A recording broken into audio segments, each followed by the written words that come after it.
Bismillahirrahmanirrahim. Assalamualaikum warahmatullahi wabarakatuh. Saya Sandi Muhammad Nopianto dari semester 4C Pendidikan Matematika, mahasiswa UIN SKD Bandung. Baik, di sini saya akan memaparkan terkait materi atau menjelaskan terkait materi matematika, yaitu bagian statistika dan bagiannya yaitu ada penyajian data. Nah, seperti itu untuk materi yang akan dibahas sekarang. Maka dari itu langsung saja kita ke pembahasan materinya ya. Nah, lanjut ke peta konsep dulu terkait materi statistika. Nah, statistika ini dibagi menjadi tiga, yaitu ada pengumpulan data, penyajian data, dan pengolahan data. Kemudian penyajian datanya itu udah dibagi dua lagi, yaitu ada diagram dan tabel. Nah, yang diagram ini dibagi lagi menjadi tiga, yaitu ada diagram batang, diagram garis, dan diagram lingkaran. Nah, kemudian untuk yang tabel ini juga sebenarnya dibagi tiga, yaitu ada tabel baris kolom, tabel kontingensi, dan tabel distribusi frekuensi. Seperti itu. Lanjut. Baik, nah untuk selanjutnya kita bahas mengenai data terlebih dahulu. Jadi kita harus mengetahui apa itu data terlebih dahulu. Baik, nah kata data ini berasal dari bahasa Inggris yang bersifat majemuk, yang artinya data adalah kumpulan dari datum-datum. Nah, karena ada istilah lain dalam data, yaitu datum tadi, maka pengertian dari datum itu sendiri adalah informasi yang diperoleh dari suatu objek atau narasumber. Nah, jadi dapat disimpulkan ya, data itu adalah kumpulan dari datum-datum, yaitu berupa informasi yang diperoleh dari suatu objek atau narasumber. Kemudian, cara mengumpulkan data juga ada tiga cara. Yang pertama yaitu ada wawancara, yang kedua yaitu ada kuesioner, dan yang ketiga itu ada observasi. Nah, yang dimaksud dengan wawancara yaitu memberikan pertanyaan secara langsung, secara face to face kepada orangnya. Misalnya, kita ingin menanyakan suatu kondisi atau suatu keadaan daerah atau kota, seperti itu. Kemudian untuk yang kedua yaitu ada kuesioner, yaitu berupa angket atau mengirimkan daftar pertanyaan. Jadi kita mencatat pertanyaan-pertanyaan dulu ke dalam media kertas, kemudian kita kirimkan pertanyaan-pertanyaan itu yang tadi sudah ditulis di kertas kepada orang-orang. Nah, itu seperti itu yang dimaksud dengan kuesioner. Kemudian yang ketiga itu ada observasi. Nah, observasi ini maksudnya pengamatan. Contohnya, kita mengamati tinggi badan dalam teman satu kelas kita dengan teman kelas lain. Nah, jadi itu untuk yang dimaksud observasi atau pengamatan. Nah, kemudian selain cara mengumpulkan data ada tiga, kemudian cara memperoleh data juga di sini ada dua, yaitu yang pertama ada primer dan yang kedua itu ada sekunder. Nah, yang dimaksud primer ini adalah secara langsung, yaitu face to face. Jadi kita mengobrol langsung, saling bertanya terkait kita menggali informasi itu secara primer atau secara langsung face to face. Kemudian yang kedua itu secara tidak langsung atau menggunakan perantara seperti itu. Baik, lanjut mungkin untuk pengenalan data terkait materi data kita sudah jelaskan, saya sudah jelaskan, maka dari itu kita lanjut ke materi penyajian datanya. Baik, nah untuk materi penyajian data ini dibagi dua, yaitu ada tabel dan diagram. Nah, tabel ini dibagi menjadi tiga. Yang pertama yaitu ada tabel baris kolom, yang kedua itu ada tabel kontingensi, kemudian yang ketiga itu ada tabel distribusi frekuensi. Nah, untuk contohnya, ini untuk contoh dari tabelnya. Nah, untuk baris kolom di sini sudah tertera. Di sini kolom pertama ada tahun, kemudian kolom kedua ada banyak mobil yang terjual. Nah, untuk baris dan kolom ini hanya seperti ini contohnya ya. Seperti ini. Untuk distribusi frekuensi ini sudah tercantum nilai, kemudian ada frekuensinya, nilai ada rentang-rentangnya, kemudian di sini ada frekuensinya. Nah, untuk yang ketiga yaitu kontingensi tadi. Nah, sedangkan kontingensi ini adalah tabel yang lebih dari satu kolom. Nah, di sini sudah tertera ya, sudah gambarnya sudah jelas, tidak satu kolom tapi dua kolom hasilnya di sini. Karena di sini juga tertera juga ada jenis kelamin. Nah, jenis kelamin itu tidak mungkin satu, pasti ada dua, yaitu pria dan wanita. Baik. Ini untuk tabel kontingensi atau tabel yang lebih dari satu kolom. Baik, kembali lagi. Kita ke diagram. Nah, diagram juga di sini tadi dibagi menjadi tiga, yaitu ada diagram batang, diagram garis, dan diagram lingkaran. Nah, ini yang akan kita bahas selanjutnya terkait penyajian data dengan menggunakan diagram. Ada tiga ya, sudah disebutkan barusan. Yang pertama itu diagram batang. Nah, diagram batang ini biasanya digunakan untuk menggambarkan perkembangan suatu objek dalam kurun waktu tertentu. Contohnya, kita menanyakan nilai ulangan dari satu kelas dengan kelas lainnya, ataupun kita menanyakan tinggi badan atau berat badan kepada teman kita secara berangsur-angsur. Kemudian yang kedua ada diagram garis. Nah, kalau diagram garis ini biasanya data isinya itu adalah data yang berkesinambungan atau berkelanjutan, kontinu. Nah, contohnya seperti data hasil panen. Karena setiap tahun dan pendapatannya itu pasti berbeda-beda ya. Kadang naik dan kadang turun. Kemudian contoh yang keduanya juga itu ada penduduk. Nah, penduduk di Indonesia per tahunnya itu pasti berbeda. Karena tidak mungkin setiap tahunnya penduduk Indonesia itu sama. Dalam melahirkan, kemudian ada orang yang meninggal juga, itu pasti berbeda ya, pasti berbeda-beda. Tidak mungkin sama setiap tahunnya. Kemudian yang ketiga itu ada diagram lingkaran. Nah, diagram lingkaran ini biasanya datanya yang disajikan itu ada dua, yaitu dalam presentasi dan derajat, seperti itu. Nah, untuk diagram lingkaran ini di sini ada perhitungan ya. Ada perhitungan tetapi tidak terlalu sulit.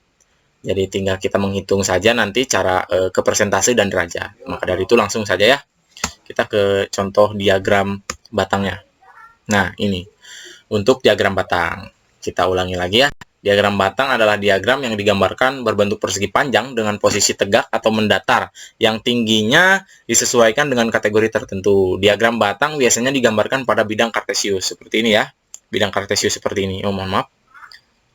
Nah, bidang kartesius seperti ini. Kemudian ada dua jenis diagram batang, yaitu diagram batang vertikal dan horizontal, ke samping atau ke atas. Kemudian penyajian data ke dalam bentuk diagram batang ini cukup mudah. Kita hanya perlu menyesuaikan keterangan data dan banyak data pada masing-masing bidang kartesius atau sumbu X dan Y. Selanjutnya, kita hanya perlu menggambar batangnya saja sesuai data yang diketahui. Nah, ini contohnya ya, yang awalnya ini berupa data terkait berat badan dan frekuensinya sudah tercantum. Ini baik berupa tabel ataupun uraian juga bisa. Kemudian kita ubah menjadi batang. Gambar dulu bidang kartesiusnya, kemudian datanya kita sesuaikan, dan terakhir tinggal gambarkan batangnya saja. Seperti itu. Ini untuk gambar dari diagram batangnya. Contohnya seperti ini. Baik, lanjut. Kemudian yang kedua itu ada diagram garis. Nah, diagram garis ini biasanya digunakan untuk menyajikan data yang sifatnya berkesinambungan tadi ya. Misalnya jumlah penduduk dalam suatu daerah, kemudian keadaan atau harga dari beras dari tahun ke tahun itu pasti berbeda. Nah, kemudian diagram garis juga ini digambar pada bidang kartesius, sama dengan diagram batang. Yang membedakannya dari diagram batang yaitu dalam penggambarannya. Kalau diagram garis itu menggunakan garis, kalau diagram batang ya tadi menggunakan batang. Nah, seperti itu. Kemudian kita lihat contoh ini ya. Di sini juga sudah tertera dari datanya yang berupa tabel maupun uraian itu bisa dijadikan ke diagram garis seperti ini. Nah, kalau ini berarti ya sama seperti tadi, kita gambar dulu bidang kartesius, kemudian datanya kita sesuaikan, kemudian kalau tadi batang, tinggal gambarkan batang, kalau ini tinggal kita kasih titik dulu. Setiap data yang disamakan dengan ini kita kasih titik dulu, kemudian kita sambungkan dengan garis. Nah, ini contoh dari diagram garis seperti ini. Baik, lanjut. Yang ketiga itu ada diagram lingkaran. Nah, sesuai perkataan saya tadi, di diagram lingkaran ini ada sedikit perhitungan ya. Karena untuk mengetahui persen atau derajatnya dari diagram lingkaran tadi. Kemudian, kita bahas lagi terkait diagram lingkaran. Nah, dalam diagram lingkaran, keseluruhan luas daerah lingkaran ini dipandang sebagai keseluruhan bagian dari data. Luas daerah lingkaran ini dibagi menjadi juring-juring lingkaran yang luasnya sesuai dengan besar data yang dimaksud. Penyajian dalam bentuk diagram lingkaran ini juga dibedakan menjadi dua, yaitu ada dalam bentuk derajat dan persen. Untuk menyajikannya dalam bentuk derajat, kita tinggal rubah banyaknya data dengan kemudian perbandingkan dengan yang akan kita isi, apakah itu derajat atau persen. Kalau derajat kita menggunakan 360, kalau persen kita menggunakan 100%, seperti itu. Nah, ini untuk rumusnya ya. Untuk rumusnya hanya seperti ini, simpel saja, tidak ribet, tinggal yaitu rumusnya F atau frekuensi per total kali 360 derajat, ini untuk derajat, kemudian F atau frekuensi per total dikali 100%, ini untuk persen. Nah, baik, seperti ini. Untuk total berarti ini adalah total dari frekuensinya. Pasti sudah tertera di tabel ini ya. Kita lihat. Cara menghitungnya kita coba masukkan F-nya. Kalau kita ingin menghitung yang 40 kg berapa derajatnya dalam lingkaran. Kita lihat saja, yang 40 kg ini frekuensinya 6, berarti F-nya 6, kemudian totalnya ini adalah 60, kemudian kita kali 360 derajat. Ini untuk kalau ingin kita mencari derajat. Kalau kita ingin mencari derajat, kita hasilkan, kita operasikan 6 per 60 dikali 360 derajat, maka hasilnya itu adalah 36 derajat. Nah, ini sama halnya dengan poin 1 sampai 5. Ini sama, kita tinggal jumlahkan seperti itu. Maka hasilnya akan seperti gambar ini. Nah, ini yang dimaksud dengan diagram lingkaran, yang isinya derajat, tidak persen. Kalau persen kita tinggal ubah saja ininya, bukan dikali 360 derajat, tapi dikali 100%, seperti itu. Baik, untuk selanjutnya, kita langsung saja ke contoh soal dari perhitungan untuk diagram lingkaran. Karena di sini ada perhitungan, mungkin kita akan langsung saja ke contoh soal agar lebih memahaminya. Baik, di sini sudah ada contoh soal, yaitu satu soal. Kita langsung saja bacakan ya. Diagram lingkaran berikut menunjukkan kegemaran 300 siswa dalam mengikuti kegiatan ekstrakurikuler di suatu sekolah. Nah, ini untuk diagramnya sudah tertera. Kemudian yang ditanyakannya itu, banyak siswa yang mengikuti kegiatan ekstrakurikuler drama adalah berapa orang? Nah, kita langsung saja ke pembahasan. Persentase siswa yang mengikuti kegiatan ekstrakurikuler drama adalah persen siswa ekskul drama. Berarti jumlah keseluruhan persen, yaitu 100% dikurangi yang sudah diketahui di sini, persenan yang sudah diketahui di sini, yaitu tari 12%, voli 20%, basket 30%, PMR 10%, dan KIR 13%. Berarti kita jumlah hasilnya itu 85%. Berarti kita tinggal 100% dikurangi 85%, yaitu 15%. Nah, berarti untuk persentase siswa yang mengikuti ekstrakurikuler drama sudah diketahui ya, 15%. Berarti kita tinggal cari banyaknya siswa, yaitu tinggal kita kalikan saja persenan dengan total siswa. Nah, tadi persenan ekskul drama itu ada 15%, kemudian dikali total siswa. Total siswa di sini sudah diketahui ya. Di dalam pertanyaan itu ada 300, berarti kita tinggal kalikan saja 15% dikali 300 atau 15/100 dikali 300. Kita coret-coret hasilnya maka 45. Nah, berarti dapat disimpulkan ya, atau jadi banyak siswa yang mengikuti kegiatan ekstrakurikuler drama itu adalah 45 orang. Nah, ini mungkin untuk contoh soal dari diagram lingkaran. Cukup mudah ya, tinggal mengikuti rumusnya saja sesuai tadi, dan perhitungan juga cukup simpel seperti ini. Baik, mungkin pemaparan materi terkait penyajian data dicukupkan saja, hanya sekian mungkin. Segini saja. Untuk selanjutnya mungkin agar kalian lebih paham lagi, kalian tinggal baca-baca lagi dan pahami lagi di rumah masing-masing. Tinggal baca-baca lagi sambil bertanya kepada teman atau yang lainnya seperti itu, agar lebih memahami materi penyajian data ini. Sekali lagi mohon maaf dari saya jika ada kesalahan kata dalam pemaparan materi. Terima kasih. Assalamualaikum warahmatullahi wabarakatuh.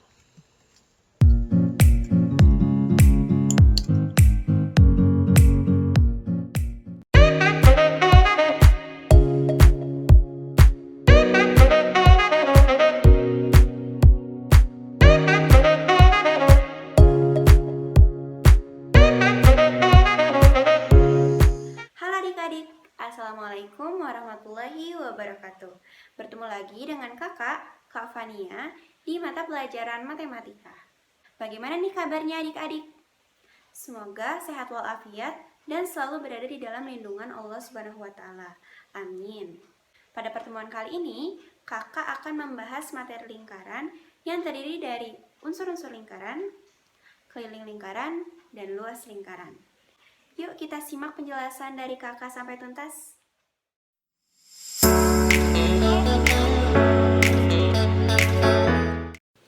Kita sering menjumpai jam dinding, cincin, dan juga roda dalam kehidupan sehari-hari. Benda-benda tersebut merupakan contoh lingkaran dalam kehidupan sehari-hari. Nah, apa sih sebenarnya lingkaran itu?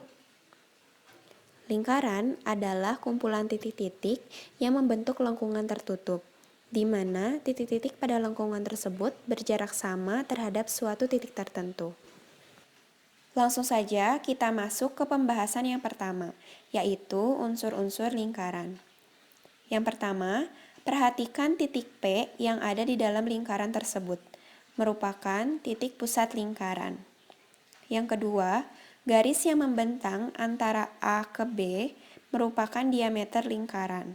Diameter sendiri biasa dilambangkan dengan huruf D. Lalu yang ketiga, setengah diameter atau PA, PB, PC merupakan jari-jari lingkaran. Jari-jari sendiri biasanya dilambangkan dengan huruf R. Selanjutnya yang keempat, garis lurus yang membentang antara B ke C merupakan tali busur. Yang kelima, garis lengkung antara CA atau CB merupakan busur lingkaran. Yang keenam, Garis P ke S merupakan apotema. Yang ketujuh, daerah 1 atau yang berarsirkan warna biru merupakan juring lingkaran.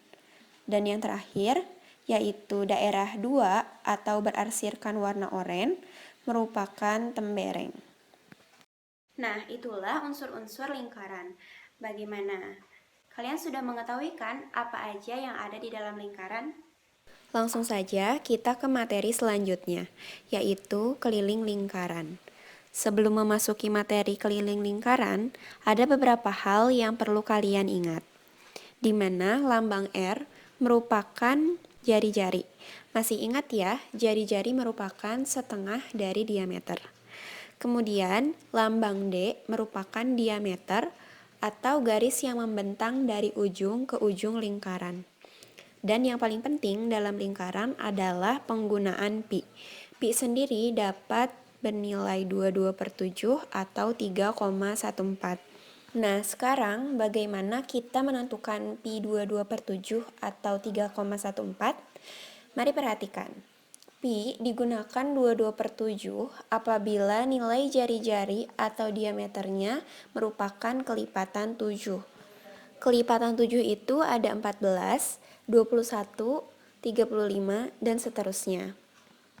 Sedangkan pi digunakan 3,14 apabila nilai jari-jari atau diameternya bukan merupakan kelipatan 7.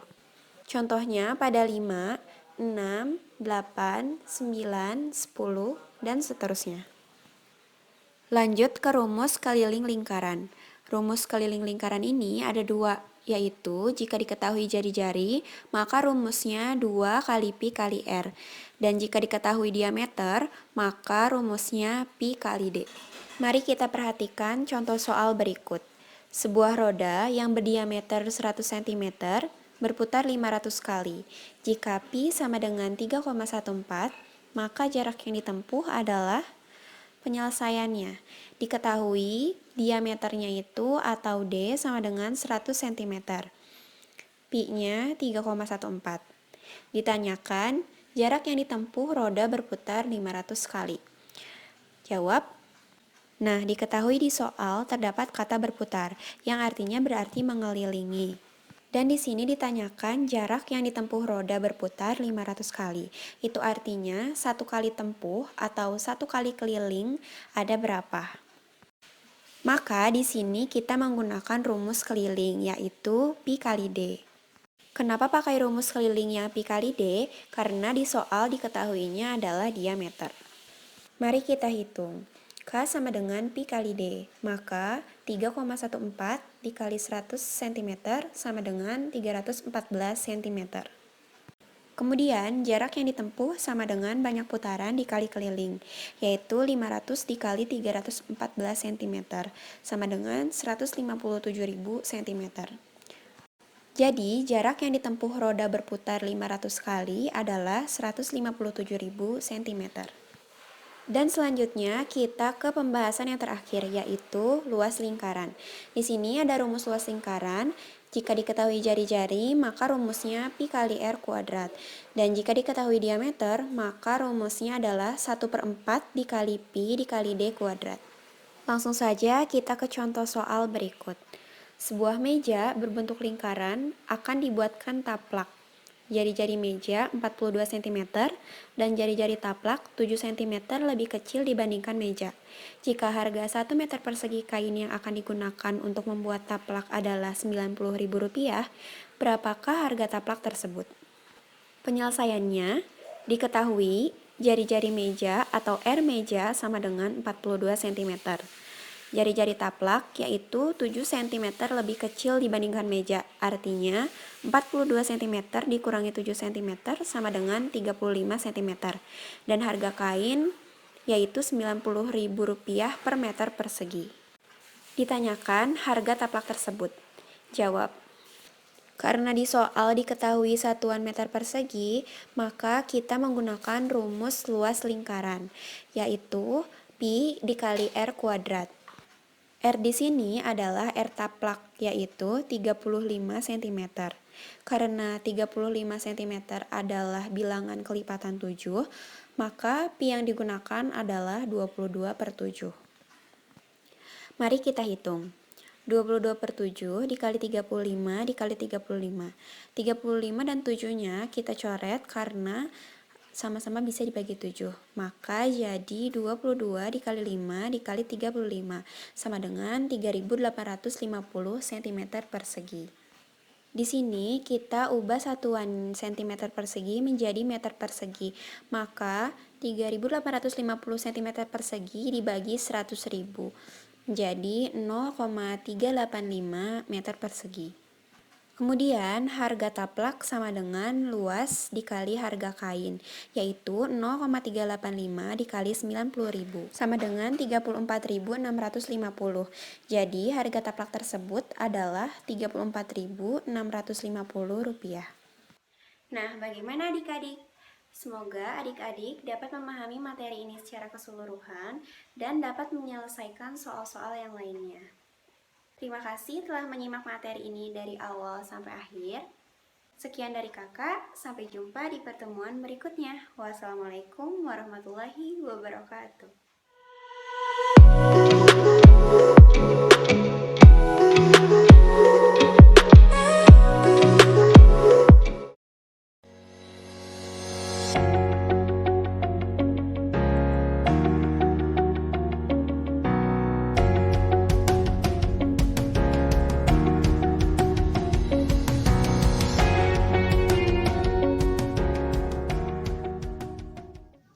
Assalamualaikum warahmatullahi wabarakatuh. Hai adik-adik, apa kabarnya hari ini? Semoga kita selalu dalam keadaan sehat walafiat ya. Amin. Di sini saya Zulfiani Ladin Abdullah akan menyampaikan sedikit tentang bangun ruang sisi datar, khususnya kubus dan balok. Apa sih bangun ruang sisi datar itu? Bangun ruang sisi datar merupakan suatu bangun 3 dimensi yang memiliki ruang, volume, isi, dan juga sisi-sisi yang membatasinya. Secara garis besar, bangun ruang kita kategorikan menjadi 2 kelompok, antara lain bangun ruang sisi datar dan bangun ruang sisi lengkung. Nah, di sini kita akan membahas bangun ruang sisi datar, khususnya kubus dan balok. Nah, yang pertama kubus. Nah, dalam kehidupan sehari-hari, kita dapat melihat bentuk-bentuk kubus, contohnya Rubik, dadu, kado, dan lain-lain. Adapun unsur-unsur kubus. Nah, yang pertama ada yang di atas ini adalah bidang, atau bisa kita sebut dengan sisi. Kubus memiliki 6 buah sisi kongruen. Nah, yaitu bidang alas, yang ini yang ABCD, bidang atas atau tutup yaitu FGH, dan sisi tegak kubus yaitu sisanya ini ya, ABF, CDHG, ADEH, dan BCFG. Nah, yang selanjutnya ada rusuk. Di sini ada rusuk. Nah, dalam sebuah kubus memiliki 12 rusuk yang sama panjang. Nah, contohnya ini CG, AB, BC, dan sisanya masih banyak.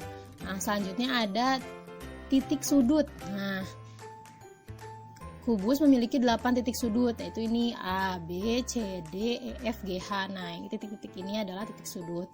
Selanjutnya ada diagonal bidang. Nah, diagonal bidang, kubus memiliki 6 buah diagonal bidang. Nah, ini adalah diagonal bidang, contohnya ini EB.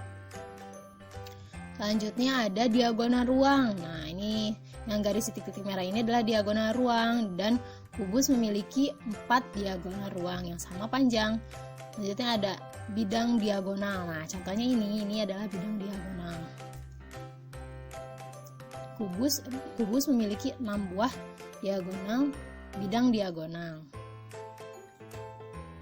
Selanjutnya ada sifat bangun kubus.